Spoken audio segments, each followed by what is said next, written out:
अपराध तो इतना बढ़ गया है कि अपराधी विजय और सम्राट हो चुके हैं। क्रिमिनल डिसऑर्डर हो चुका है लॉ एंड ऑर्डर का। अभी जो बच्ची के साथ एम्बुलेंस में जो गैंगरेप हुआ गया में, आपका ये बहाली जो हो रहा था उसमें दौड़ लगा रही थी होमगार्ड वाले में, क्या स्थिति है भाई? ऐसा आज तक बिहार में हुआ है क्या? कितनी शर्मनाक बात है। कब कहीं भी कोई सुरक्षित नहीं रहेगा। तो ये जो वाकई में ताजा घटना है वो चिंता पैदा करने वाली है। सुमीर जी, चलती हुई एम्बुलेंस में होमगार्ड के साथ क्या कहा जाए?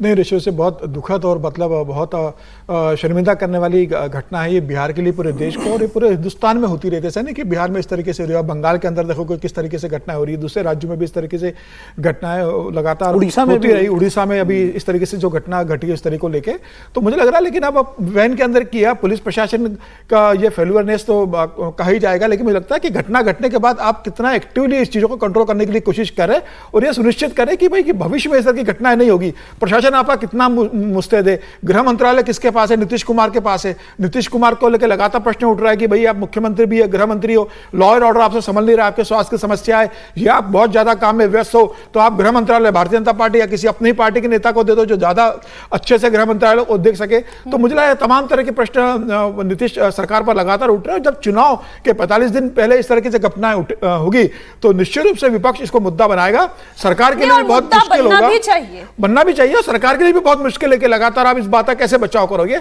मुझे लग रहा है कि नीतीश कुमार को या तो गृह मंत्रालय दे दे या इस तरह की व्यवस्था सुनिश्चित करे कि भाई बिहार के अंदर आपको लगे कि 20 साल बाद लॉ एंड ऑर्डर व्यवस्था अच्छी हो चुकी है। मुझे लग रहा है कि जितना काम नीतीश कुमार ने किया था, आने वाले ये 2-3 महीने में जो तरह से घटनाएं घट रही है, ये पूरे उनके काम के ऊपर पानी डालने वाली स्थिति उत्पन्न हो रही है। वो पुरानी घटनाएं लोग भूल जाते हैं, जो घटनाएं ताजा घटती है वो दिमाग में ज्यादा वोटिंग के समय या चुनाव के समय ज्यादा ध्यान रहती है। तो नीतीश कुमार को ध्यान रखना चाहिए कि 2-3 महीने के अंदर जो घटनाएं घटेगी वो उनकी सरकार के इम्पैक्ट भी होने वाला है। बिल्कुल।